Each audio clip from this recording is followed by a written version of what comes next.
Entonces, hermanos, nos toca reflexionar la lección número 39 del segundo año, la jerarquía y sus misterios, su institución, obispos, presbíteros y diáconos. Con esta lección vamos a empezar a ver cómo Cristo transmite sus tres funciones pues a su pueblo, a su iglesia. Empezamos diciendo pues que la iglesia es precisamente un pueblo de Dios. Por ser un pueblo, pues debe de haber una autoridad, debe de haber un gobierno que dirija a toda la iglesia. Y este gobierno, que más adelante vamos a decir quién es, pues tiene la obligación de vigilar tres aspectos dentro de su pueblo: el de comportamiento, el de formación y el de vitalidad.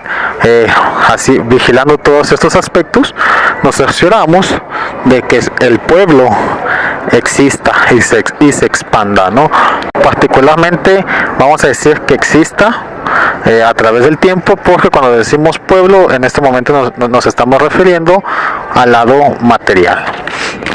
Ahora, que hay que entender en estas vigilancias, pues que el gobierno tiene la facultad de designar a personas e instituciones para que velen por cada una de estas vigilancias.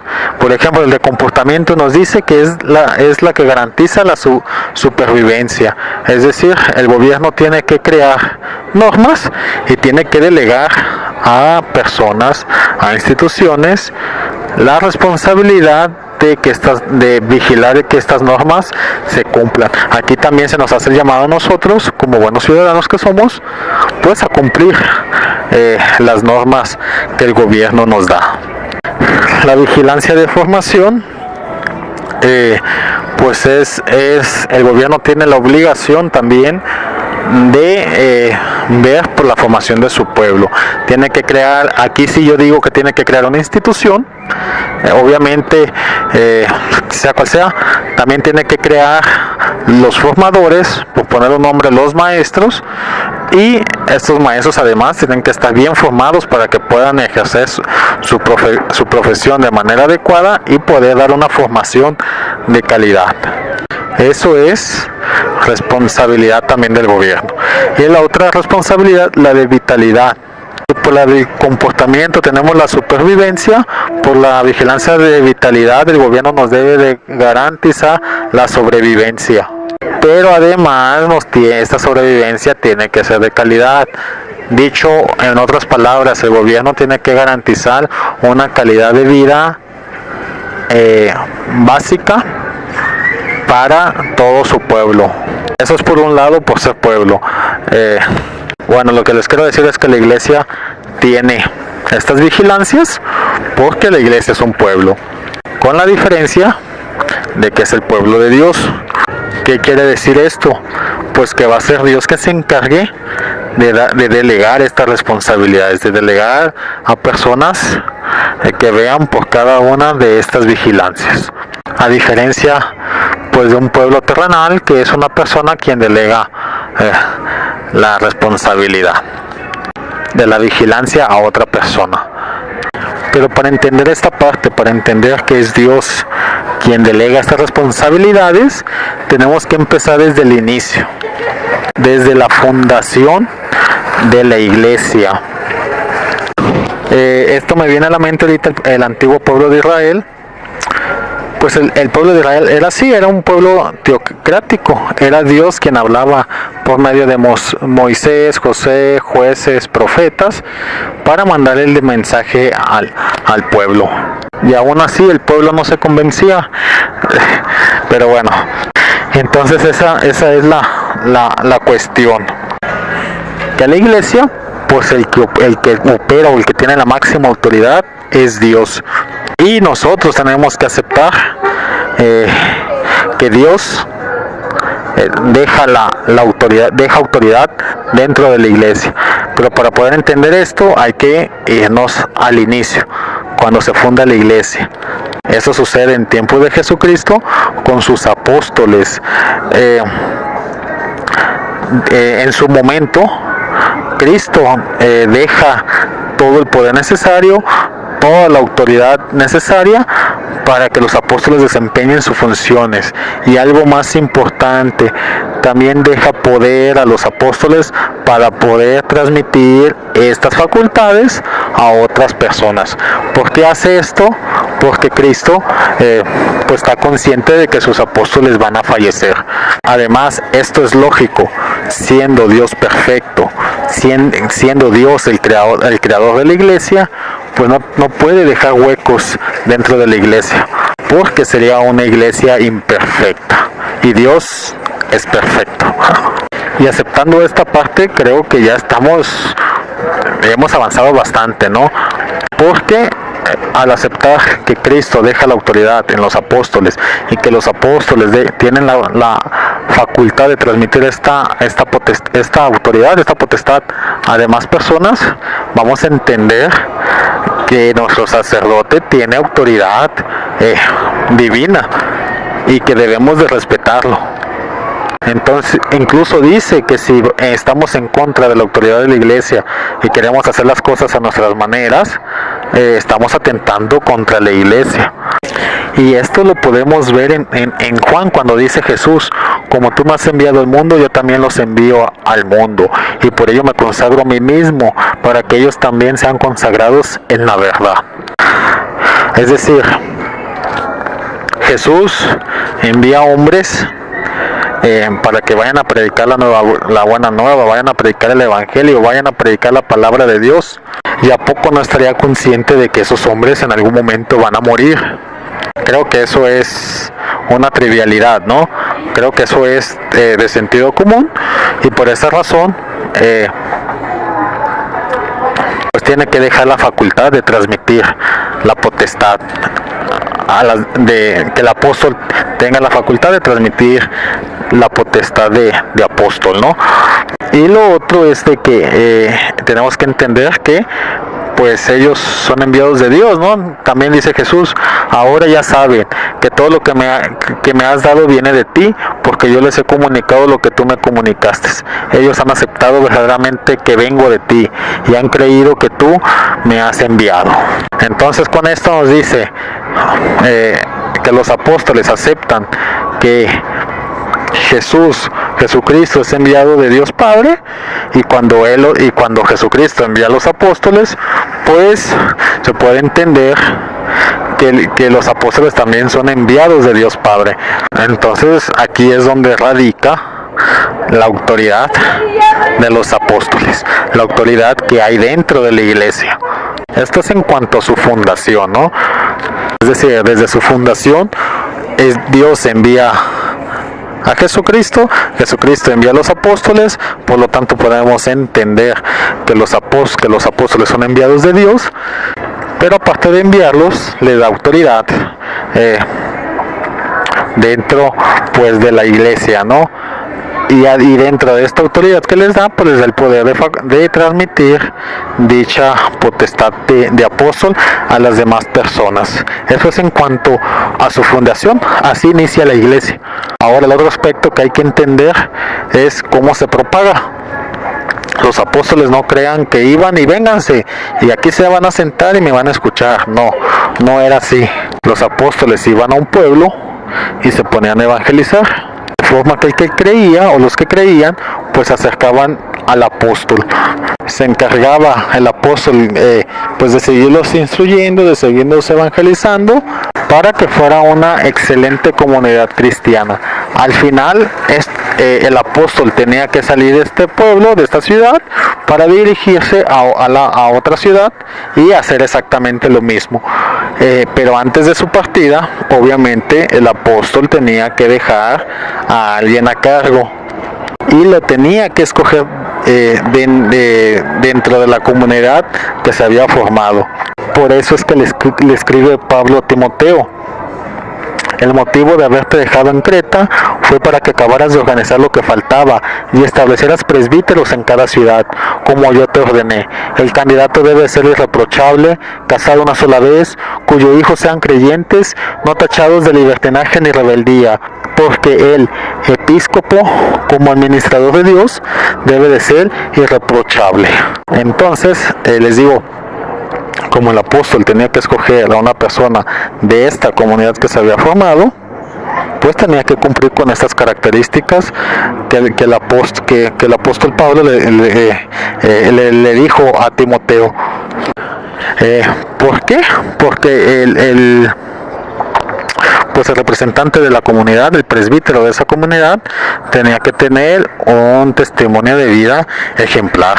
Ahora aquí hago un paréntesis, porque este mensaje no quiere decir que los presbíteros se puedan casar. Por eso tenemos que entender el contexto.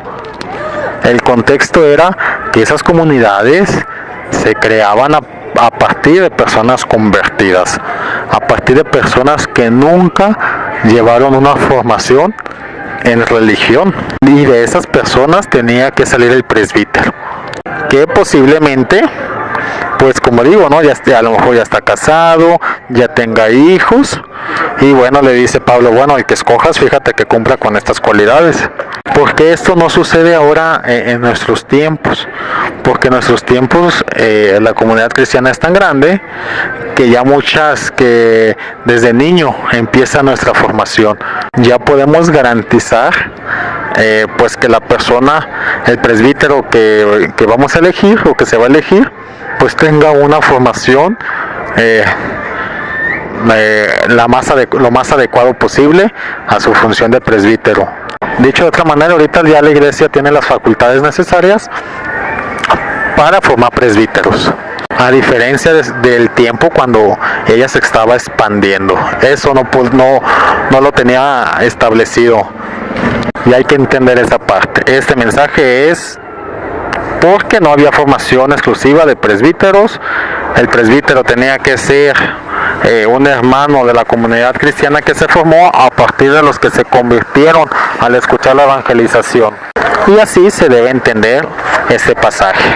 Y bueno, y así se propaga la iglesia, es decir, el apóstol se fue a otro pueblo, evangelizó, se convirtieron, formaron la comunidad cristiana,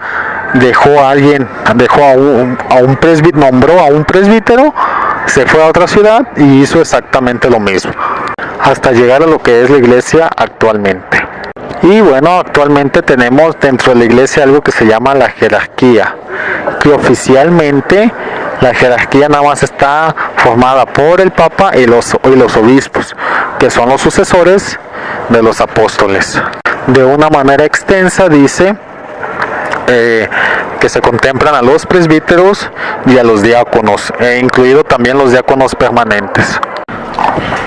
Y bueno, tenemos que entender también pues que es imposible que el Papa se encargue de la evangelización de todo el mundo. Por eso están los obispos, que se encargan de una manera más local, en una diócesis por ejemplo, pero aún así sigue siendo imposible que el obispo se encargue de la evangelización de todas sus diócesis. Por eso están los presbíteros, los cuales ya trabajan a nivel, dice la lección, a nivel parroquial, a nivel, no sé, en algunos lados son colonias, en la comunidad, ya pueden trabajar en algo más concreto. Para poner un ejemplo, llega un sacerdote a una comunidad y a lo mejor el contexto que encuentra o la situación que encuentra es que todos son rateros, ¿no? Bueno, ya el sacerdote se puede encargar para ir viendo cómo las personas dejan de robar, cosa que puede ser diferente, y irse a otra comunidad donde el contexto sean que todos son indiferentes. Entonces el sacerdote se debe enfocar pues a trabajar esa indiferencia en su comunidad, cosa que a lo mejor un obispo sí puede saber. Yo sé que aquí roban, yo sé que aquí son indiferentes, yo sé que aquí son mentirosos, acá son chismosos. Eso sí lo puede saber el obispo, pero que él vaya a trabajar en cada una de esas comunidades para que la persona se desarrolle, sea completa, yo lo veo más difícil. Para ello, pues asigna a un presbítero, tú vete a trabajar sobre estas personas, tú vete a trabajar sobre estas otras, ¿no? Y dame acciones concretas. O sea, no crean que, con esto les quiero decir que debemos entender que atrás del sacerdote hay un trabajo, muy grande y que a nosotros como laicos, como seglares, nos toca apoyarlo. Así como nos pasan nuestros trabajos, hey, pásame el que nos dice el jefe, pásame este informe de gastos de este mes. Así también le dice el obispo al sacerdote, a ver, ¿cómo va tu comunidad? Quiero un informe, pásamelo. ¿En qué has trabajado? ¿Qué se ha logrado? ¿Qué no se ha logrado? Entonces hay que entender toda esa parte. Pero bueno, a lo que quiere llegar la lección y con lo que quiere terminar la lección es que independientemente del nivel, el Papa, los obispos, los presbíteros, toda la jerarquía, toda la iglesia se debe encargar de las tres funciones, de las tres vigilancias, de la vigilancia de comportamiento, dice que lo va a hacer en su función de gobierno, que la iglesia lo hace en su función de gobierno, en la vigilancia de la formación, la iglesia lo hace en la función de magisterio, y en la vigilancia de vitalidad, que lo hace en la función de la santificación. Es decir, el Papa debe de ejercer gobierno, magisterio y santificación. Y sabemos que así es, el gobierno lo ejerce por ser Papa, el magisterio lo hace a través de sus encíclicas, que todos los papas nos dejan enseñanzas maravillosas, y la santificación pues cuando ora, cuando ve por su pueblo. Al mismo tiempo el obispo debe de hacer estas tres maneras, su función de gobierno por ser obispo dentro de su diócesis, la función de magisterio al comunicarnos enseñanzas, cuáles pueden ser, hacernos llegar lo que el Papa nos quiera decir, o buscar la forma de cómo su pueblo se forma, de cómo crea mejores sacerdotes, desde ahí está ejerciendo su magisterio. Y la santificación pues lo mismo, cuando ora y vela por su pueblo. Y el sacerdote hace esto mismo, pero ya de una manera más local, de una manera más parroquial, gobierno, porque es el párroco de la comunidad. Aquí hay que entender algo, cuando en una iglesia hay más de un sacerdote, uno es el que tiene la batuta, uno es el que tiene el mando, a ese se le llama párroco, a los demás se les llaman vicarios.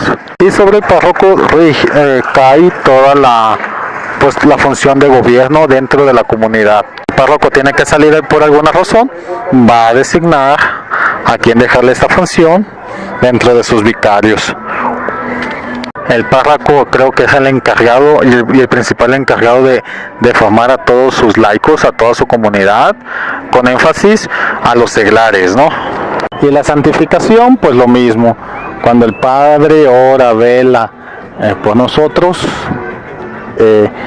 pues está dándonos esa vitalidad a su pueblo.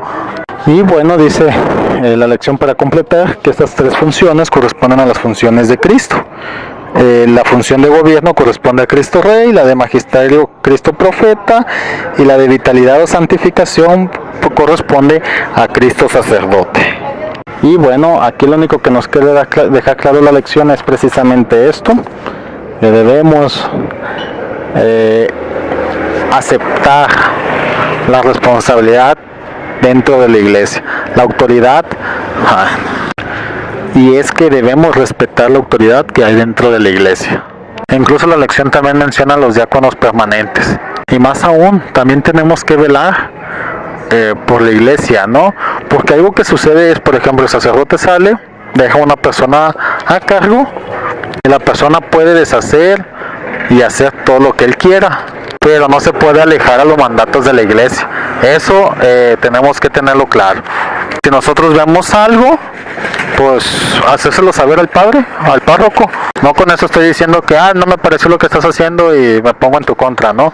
No, al contrario, lo tenemos que apoyar. No está el padre, tenemos que apoyar y decir, mira, a lo mejor esas cosas no se hace así, se puede hacer así. Y creo que ya, al final viene algo del Lemium Gentium, pero lo único que nos quiere decir es que pues la jerarquía de la iglesia es para el servicio del pueblo, pero al mismo tiempo nosotros también debemos aceptar esta jerarquía con servicio, todo con sencillez, con amor, con misericordia, fijándonos en la misión principal pues de la iglesia, que es dar gloria a Dios y la salvación de la humanidad. Resumiendo la lección, el pueblo de Dios necesita ser gobernado, formado y santificado. Para ello, su divino fundador dotó a su iglesia de las instituciones necesarias de gobierno, magisterio y santificación. El Papa y los obispos, por razones de orden, ejercen los ministerios de gobierno como pastor, de magisterio como maestro y de santificación como sacerdotes. Y los participan a presbíteros y diáconos que con ellos coadyuvan en el servicio del pueblo de Dios. De aquí que el pueblo ha de venerar, obedecer, defender y atender a la jerarquía como los representantes de Dios. Creo que con esto, pues esto último es lo que les decía. Tenemos que venerar, obedecer, defender y atender a la jerarquía.